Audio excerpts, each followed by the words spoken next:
Hi, welcome to Simple IELTS Solutions. My name's Simon. Thanks very much for joining me. This video is all about the subject of computers. The topic of computers comes up quite regularly in speaking and also in writing. And these are some of the very latest IELTS Speaking Part 1 questions. I'm going to go through 2 questions with you and also give you 2 model answers. What would life be like without a computer for you? Can you let me know in the comments below? I want to hear what your answer to this question would be. Right, without further ado, let's get started. IELTS Speaking Part 1 topic, computers. What will your life be like without computers? Why don't you pause the video here, try and answer the question yourself, or better still, let me know in the comments below what your answer to this question would be, and then we can carry on and see how I've answered this. Unfortunately, I'm old enough that I can actually recall a time before the advent of computers, unlike many of the younger generation. I think life would be much slower paced without them because we would have to rely on the post or snail mail rather than email. So, vocabulary wise, we've got recall. To recall is a verb. So instead of saying remember, I said recall. So this is a verb we can use instead of remember, and it means the same thing, really. Advent. The advent of computers. I talk about the advent of computers. That's a noun, and that's the beginning or the start of something is an advent. And generation is a noun, and these are people of a similar age. And snail mail.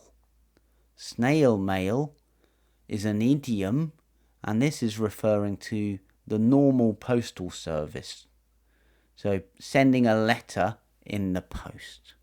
Don't forget to hit that like button if you're liking this video, and also share it with anyone else you think it would be useful for. And I also want to invite you to my IELTS speaking course, and this only takes 5 hours of your time. And this is designed so you could make an answer even if you have only limited vocabulary about the topic. So check the link in the description below, and that's my IELTS speaking course. Right, back to the video. In what condition would you not use a computer? It's another strangely worded question. But I think they mean when would it be bad for you to use a computer, or when would you not use a computer?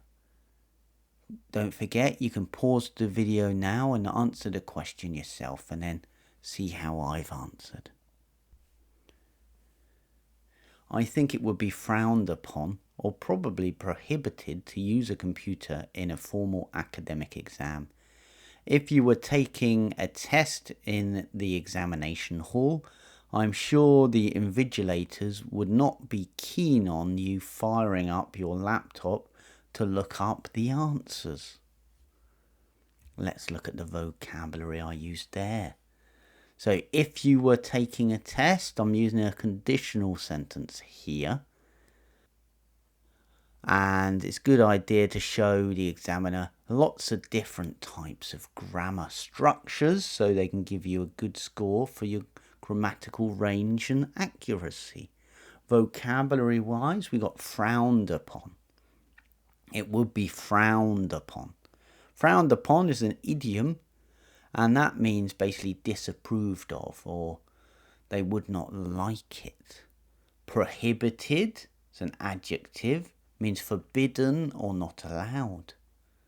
Exam is another word for a test. Invigilators is a plural noun, and these are the people who supervise the exam. Keen on is a phrasal verb.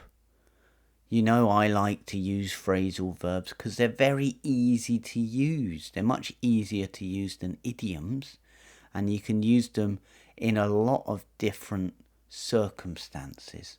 And keen on's a great one to use because it basically just means like.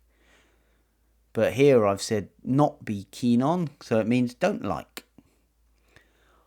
Firing up, another phrasal verb, and that's basically turning something on. So if you fire up the TV, it means you turn on the TV. So that's my IELTS Speaking Part 1 model answers about computers. There's lots of vocabulary in there to give you ideas. I hope you've written your answer to the first question in the comments below. If you want to see more IELTS Speaking Part 1 model answers, then check out this playlist here. And for more help with your IELTS speaking, then check out this video here. Thanks for joining me. I'll see you again soon. Bye-bye.